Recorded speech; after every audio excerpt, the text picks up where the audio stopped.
हमने पिछले वाले उसमें लेसन में क्या किया था, पिछले जो हमारा टॉपिक था, हमने ऑक्सीजन किया, मेथड्स ऑफ प्रिपरेशन ऑक्सीजन के किए, फिर उसकी प्रॉपर्टीज करी, केमिकल प्रॉपर्टीज और physical properties, and then finally we did the uses of oxygen.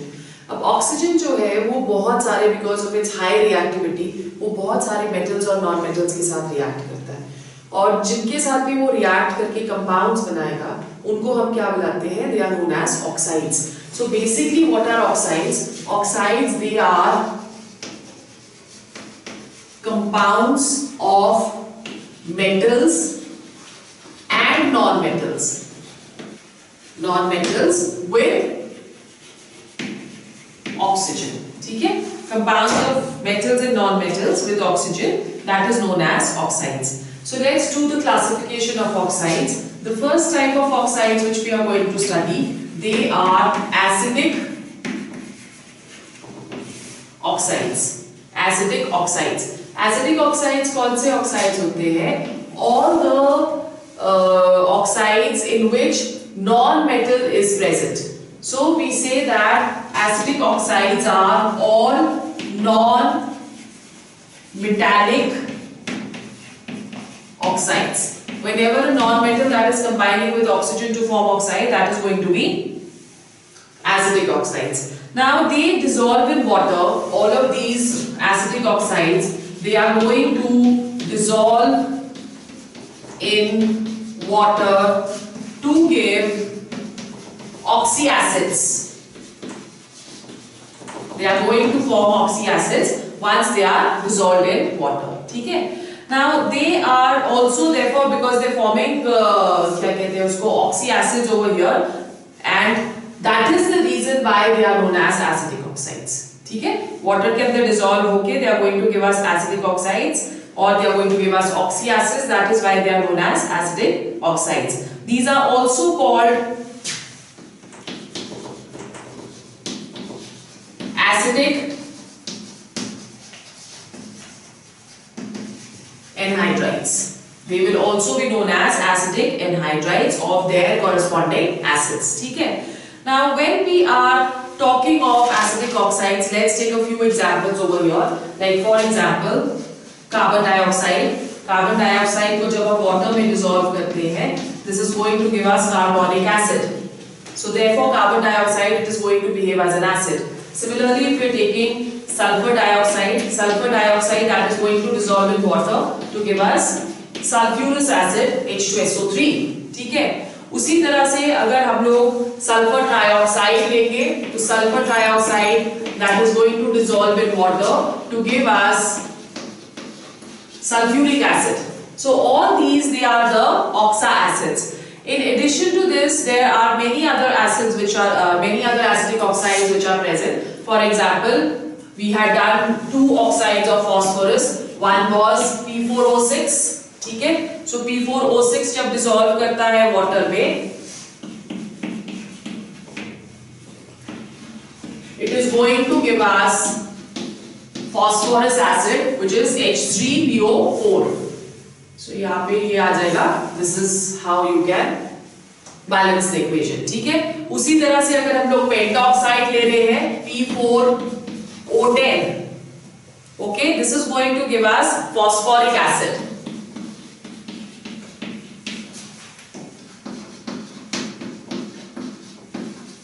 This is the phosphoric acid, right? So all these, they are acidic oxides.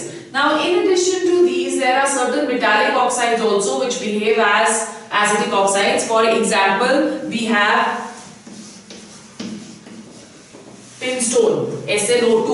Although this is a metallic oxide, still it behaves as an acidic oxide because it dissolves in water to give us stannous acid.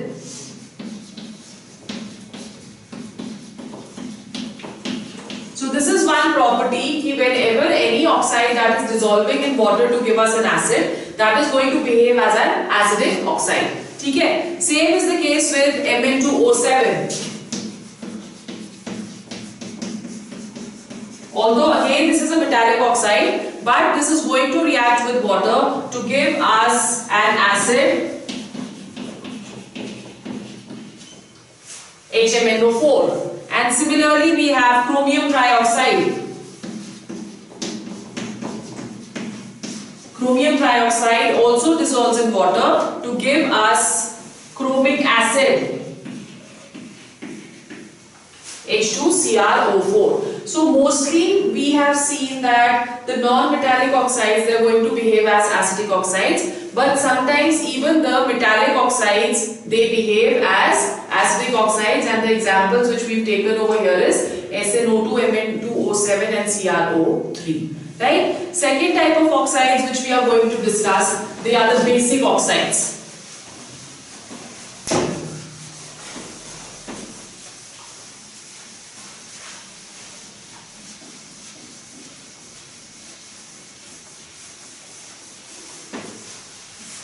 The next which we have, that is the basic oxides. Mostly the metallic oxides,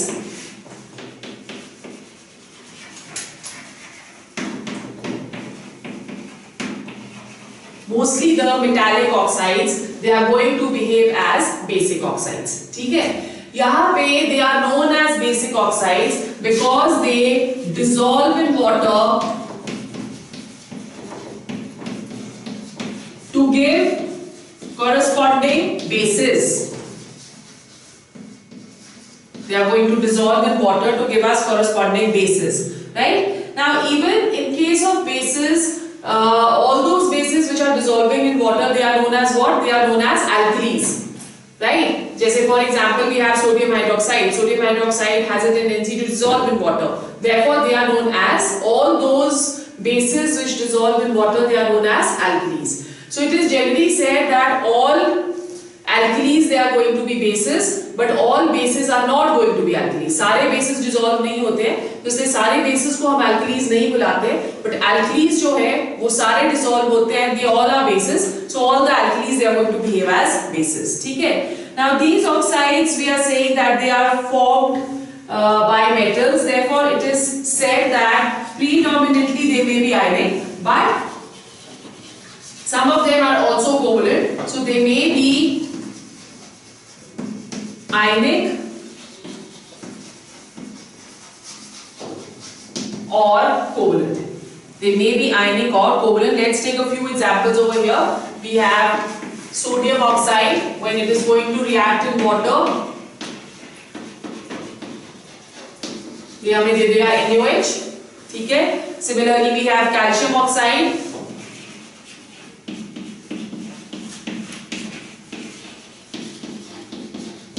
This is going to give us calcium hydroxide. Similarly, we have copper oxide. Now, copper oxide is going to, it does not dissolve in water very effectively. Therefore, इसकी जो basicity है, वो हम लोग बोल सकते हैं कि this reacts with acid to give us salt and water. So this is undergoing, salt and water, because this is undergoing neutralization reaction. Therefore, CuO over here, that is going to behave as a base. Same is the case with barium oxide. It reacts with HCl to give us salt plus water, BaCl2 plus water. ठीक है? So this is what basic oxides are. फिर उसके बाद third type of oxides which we will discuss,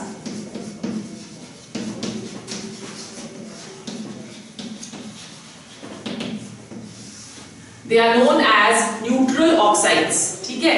Neutral oxides वो oxides होते हैं which react with neither acids nor bases. They will not convert blue litmus to red, neither will they convert red litmus to blue. So these are neutral oxides, and there are a few oxides which are present. For example, we have NO, nitric oxide, that is neutral. Then we have CO, water, and N2O. So these are a few neutral oxides which are present, which neither react as bases nor they react as acids. ठीक है? तो ना वो blue litmus को red करेंगे, ना ही वो red litmus को blue करेंगे. The third type of oxides which we have, they are amphoteric oxides. The fourth. fourth oxide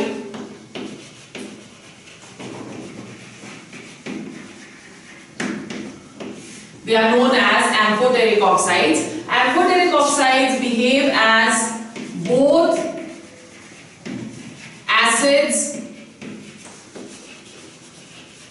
and bases. They are going to behave as both acids and bases, right? Examples which we have is both acids and bases, मतलब ये base के साथ भी react करेंगे और acids के साथ भी react करेंगे. So let's take a few examples.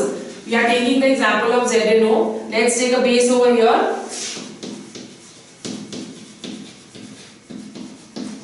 Right? Now zinc oxide is going to react with this to give us sodium zincate, Na2ZNO2. Okay? And plus it is going to give water. So this is again giving the neutralization reaction. If this is the base, this is going to behave as an acid over here. Similarly, if we are reacting zinc oxide with an acid, let's say we are reacting it with 2HCl. So it is going to give us again salt plus water. So it is behaving as an acid over here and it is behaving as a base over here. So that is why it is said to be amphoteric in nature. Another example which we have is that of Al2O3, alumina. Alumina will react with NaOH to give us sodium aluminate, NaAlO2. And plus it is going to give us water. Okay? So it is giving us balance equation. 2 2s are 4 we have and plus H2O. One oxygen is less, na? No, okay, balanced. So there are 5 oxygens here and 5 oxygen on this side. So it is going to give us sodium aluminate plus water. Then if it is reacting with an acid, so again it is giving us salt plus water. So another examples which we can take of amphoteric oxides are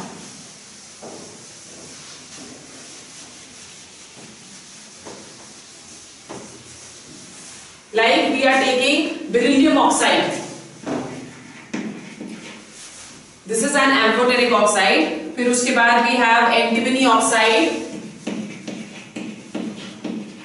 Sb2O3. Then we have chromium trioxide.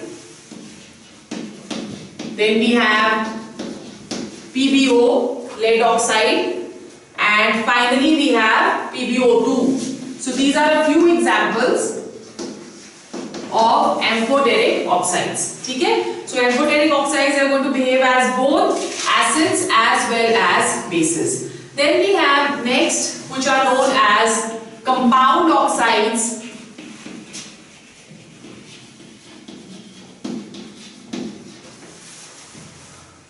Compound oxides or mixed oxides. Compound oxides or mixed oxides. Compound oxides या mixed oxides कौन से होते हैं? They behave as a mixture of two different oxides. Okay, so they are going to behave as mixture of two different oxides. Like for example, if we are taking Pb3O4. So Pb3O4, that is going to be a mixture of PbO and PbO2.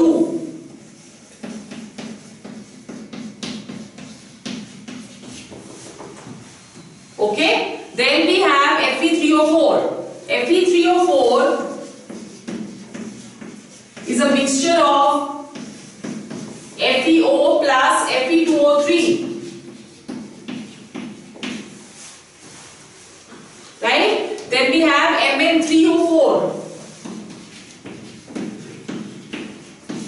Mn3O4, that is a mixture of MnO and MnO2.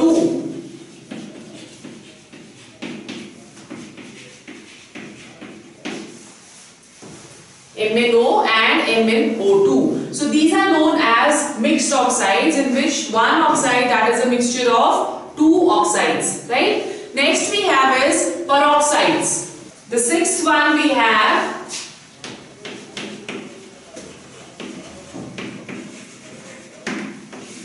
peroxides. Peroxides क्या होता है? These are oxides when treated with dilute acids form hydrogen peroxide. So whenever oxides plus dilute acids forms hydrogen peroxide, they are known as peroxides. Like for example, we have Na2O2. Na2O2 को जब हम लोग dilute H2SO4 के साथ react करेंगे, this is going to give us Na2SO4 plus H2O2. Okay, so this is going to be a peroxide. Similarly, if we are taking BaO2 and we are reacting it with dilute H2SO4, this is going to give us barium sulfate plus H2O2. Therefore, this is also going to be a peroxide. Another examples which we can take over here is that of K2O2. K2O2 will react with dilute H2SO4 to give us K2SO4 plus H2O2. ठीक है?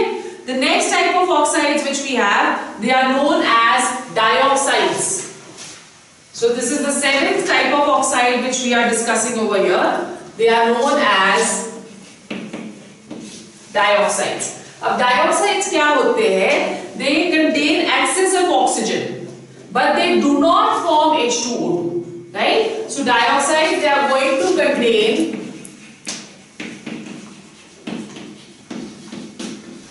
excess of O2, but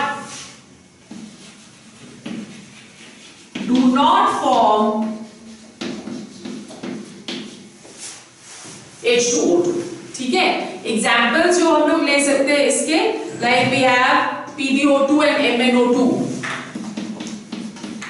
lead dioxide and manganese dioxide, etc. Okay, so let's see how they're going to react with acids. When they are reacting with acids, like if we are reacting MnO2 with HCl, it is going to give us MnCl2 plus Cl2 plus 2H2O. So you can see over here that it is not forming a peroxide. If it is not forming a peroxide, it is not going to hydrogen peroxide. It is not going to be a peroxide. But this is what it is forming. It's a dioxide. ठीक है? Next हमारे पास आते हैं सब oxides.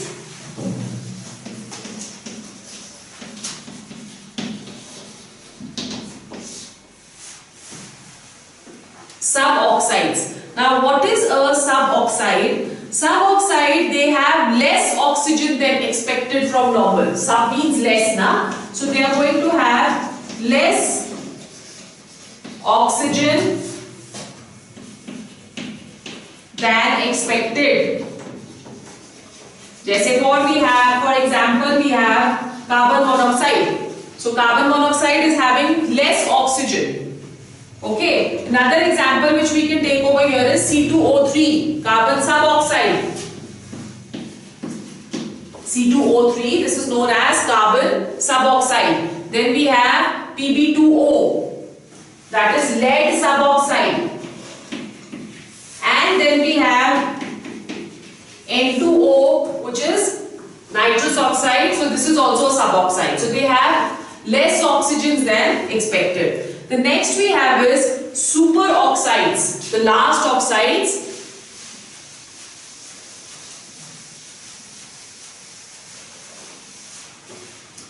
Ninth,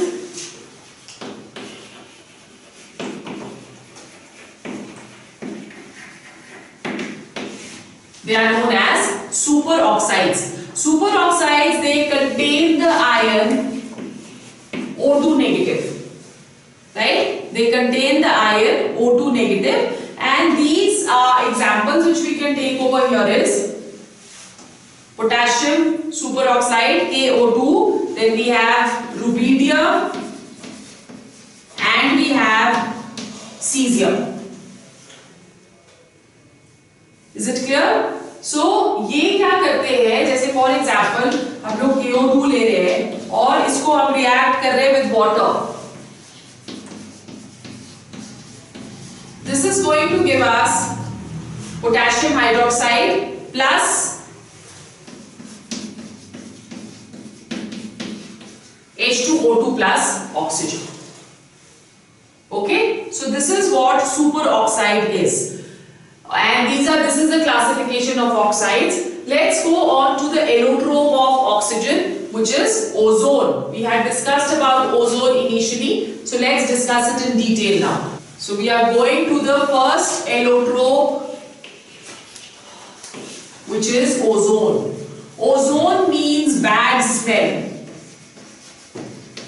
Ozone has a very typical kind of a foul smell. So that is the name which was given, and ozone was discovered by Soret.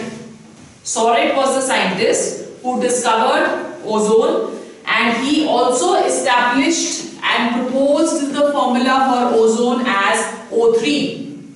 Okay? Now basically, where is ozone present? It is present in sufficient amounts in the atmosphere at higher altitudes.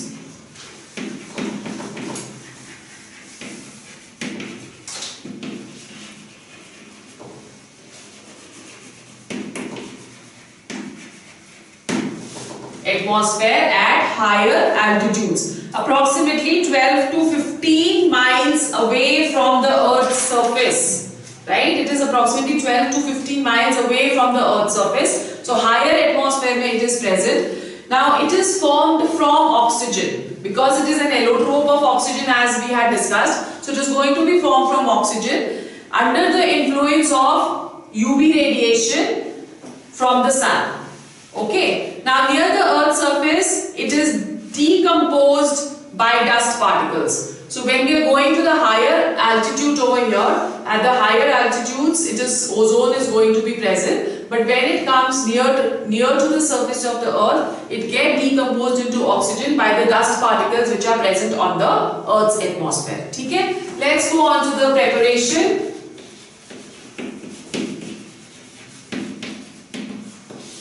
Laboratory preparation of ozone. Ozone, it is generally obtained by passing electric discharge over oxygen. So when we are passing an electric discharge over here, oxygen that is going to dissociate into its atomic forms, and oxygen one of the atomic forms will react with oxygen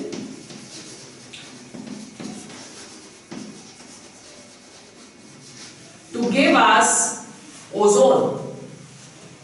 Okay? So basically it is seen that oxygen that can be converted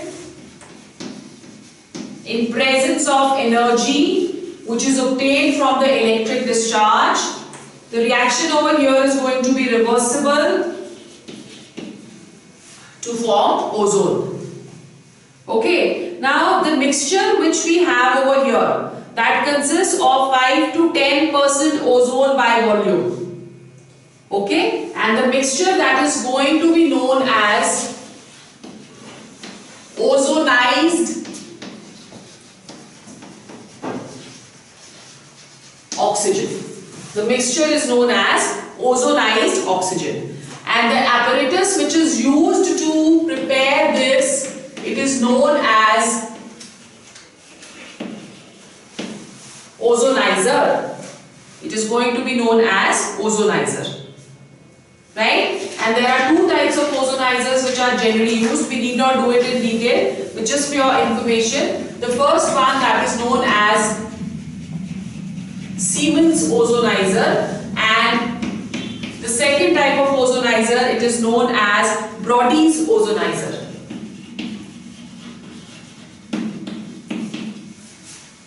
Brodie's ozonizer. ठीक है? Now whenever we have manufactured ozone over here, we say that ozone, it is consisting of a mixture of ozone and oxygen. So how do we get pure ozone from here? Let's see recovery of pure ozone. Recovery of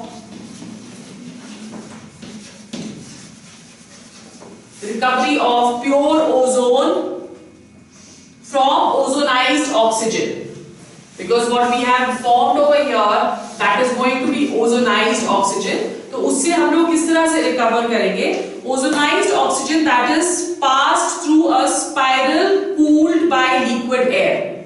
Okay, and ozone condenses as its condensation temperature that is equal to minus 112.4 degrees centigrade.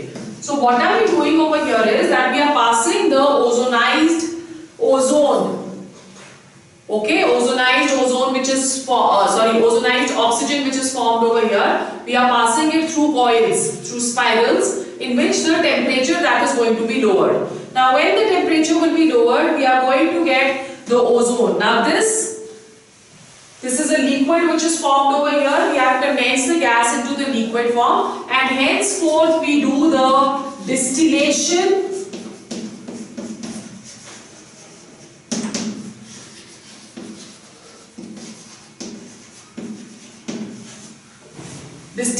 of the liquid in order to get ozone. Right? Let's go on to the properties.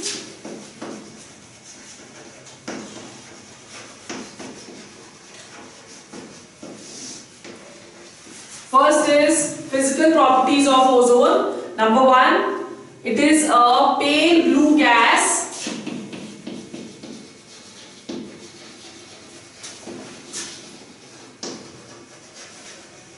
with a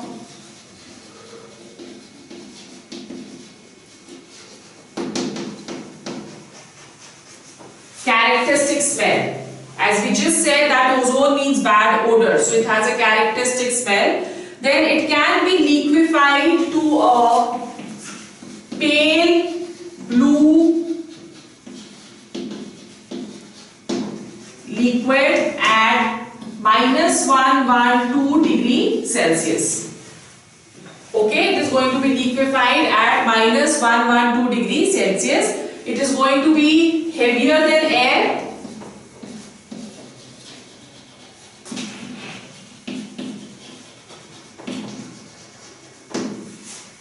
It is going to be heavier than air, and it is slightly soluble in water. It is very sparingly soluble in water.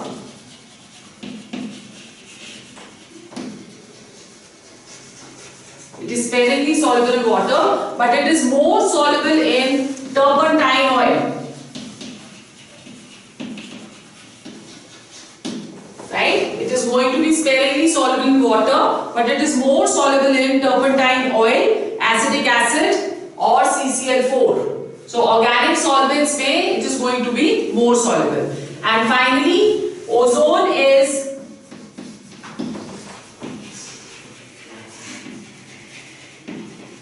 diamagnetic in nature in comparison to oxygen, which is paramagnetic. Okay? So these are the physical properties. Let's go on to the chemical properties of ozone.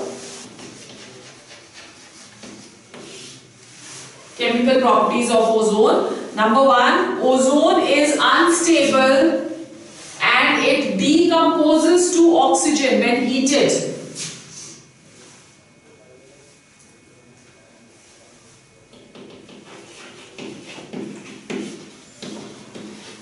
The reaction over here is exothermic, and 68 kilocalories of heat that is going to be evolved. Okay? Then number two, in this case there are certain reaction where there are certain catalysts which are used. For example, manganese dioxide, platinum,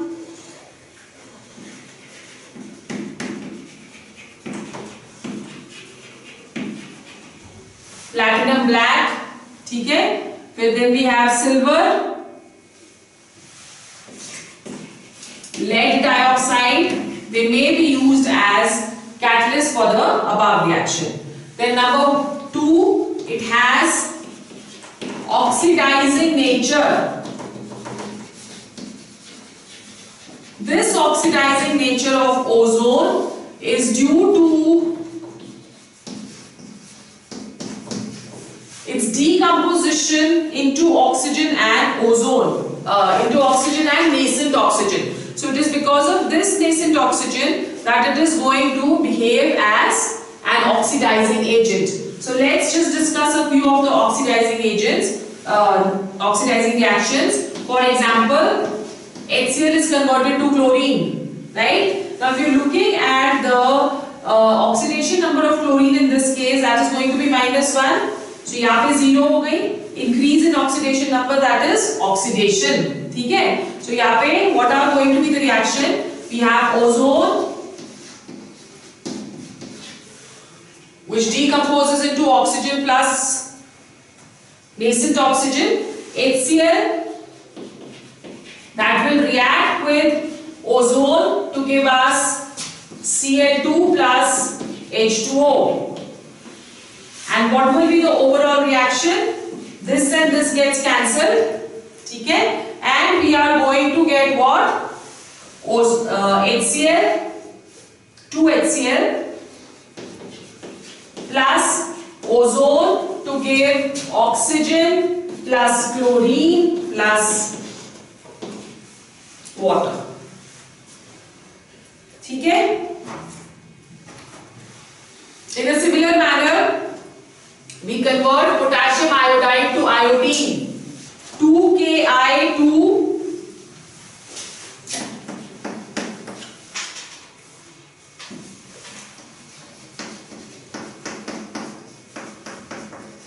again ozone की reaction हो जाएगी, oxygen plus ozone, O2 plus nascent oxygen, ठीक है? फिर यहाँ पे जो potassium iodide है, that is going to react in presence of water. So we have H2O plus Ki plus oxygen, ठीक है? And this is going to give us 2KOH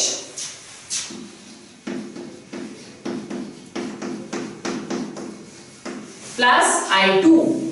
So let's see the overall reaction over here.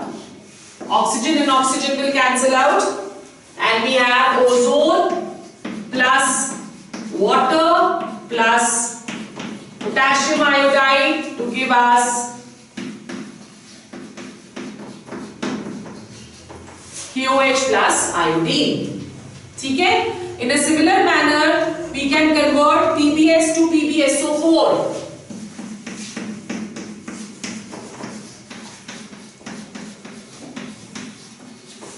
PBS to PBSO4. So we have ozone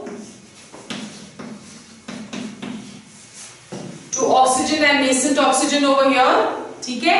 और फिर उसके बाद you can convert it into lead sulfate by reacting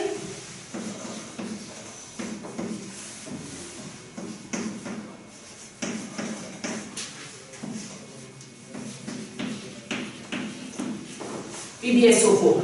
In order to balance the equation, you need to multiply this equation by 4. Okay? So यहाँ पे again this and this is going to be cancelled. So we have ozone plus PbS to give oxygen 4O2 plus PbSO4. Right? So these are a few oxidizing this thing. अब यहाँ पे एक और question हमको आता है that what do we understand by tailing of mercury? Tailing of mercury is another chemical property of ozone.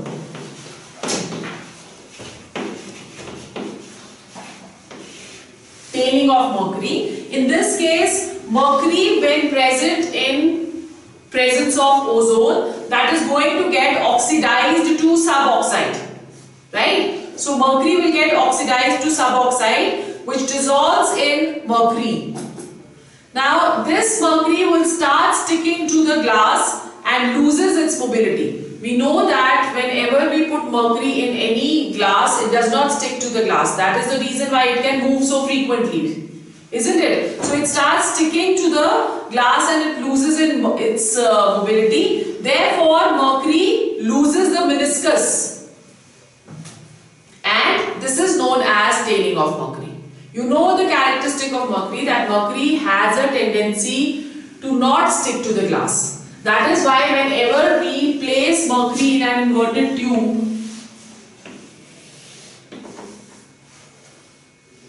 it takes the upper meniscus. Okay? Now when this is reacted with ozone, the mercury will start sticking to the glass tube and it loses this meniscus. Because it is losing this meniscus, it will start moving. And this movement of mercury in presence of ozone, that is known as tailing of mercury.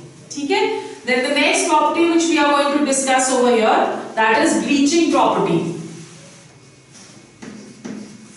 Bleaching property. Bleaching means to render anything colorless. Okay. Now it bleaches because of the nascent oxygen which it is giving. So we have ozone to give us oxygen plus nascent oxygen. Now when this nascent oxygen that comes in contact with the colorful material or the colored substance,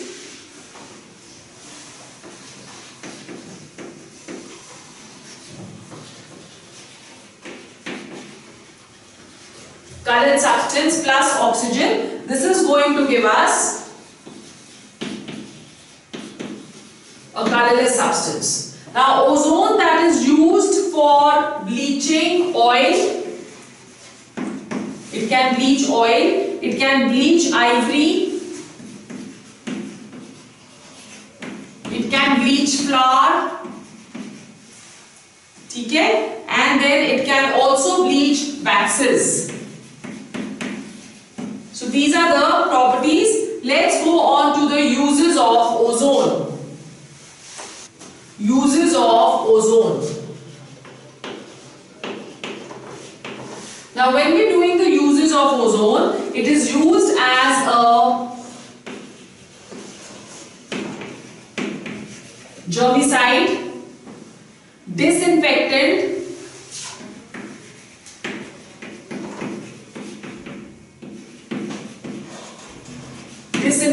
for sterilizing water, right? For sterilizing water. Then number 2, it is used as a bleaching agent, as we just discussed. It is used as a bleaching agent. Number 3, it is used in the manufacture of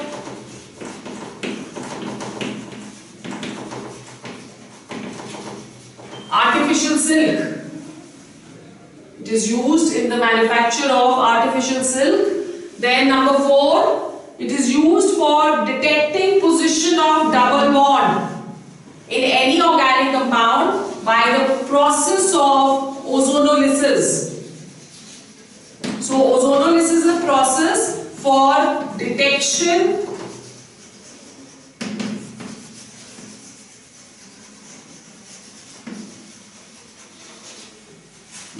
of a double bond. Okay? And then it is also used in destroying odors in crowded places.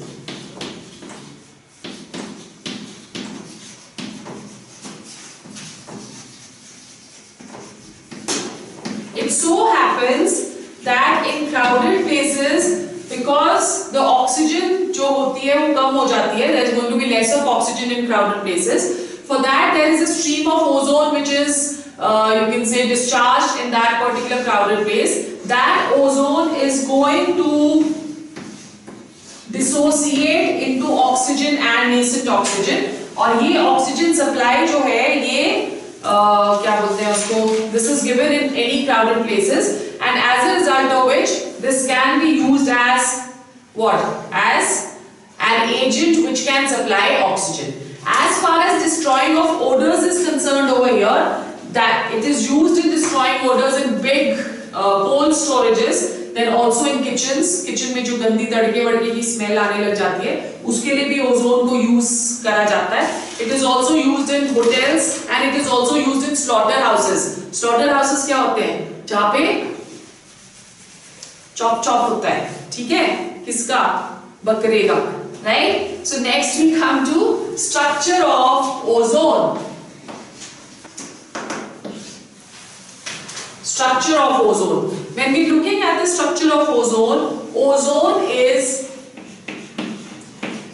doubly bonded and singly bonded like this, right? So we have that the bond angle in this case, it is 116.8 degrees, and the bond length, that is going to be 1.278 angstrom. It is a resonating structure, resonance hybrid of the following two resonating structures. ठीक है? This is the first one, in which there are 4 electrons over here, 2 here and 6 here, right? और इसका जो resonating structure होगा and 4. Okay? Now what are the tests for ozone? How do we do the detection of ozone?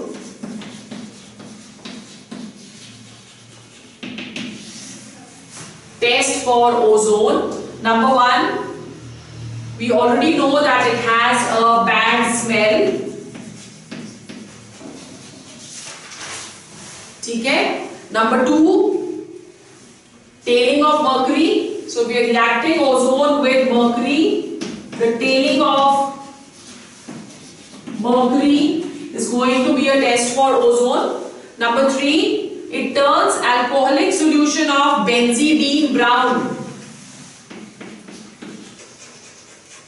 It is going to turn alcoholic solution of benzene brown. ठीक है? And it turns starch iodine paper blue. Starch iodine paper blue. So today we are going to do only till here. Tomorrow we are going to finish group 16. We will start with sulfur and then we will go on to the allotropes of sulfur, then sulfur dioxide and finally H2SO4 sulfuric acid.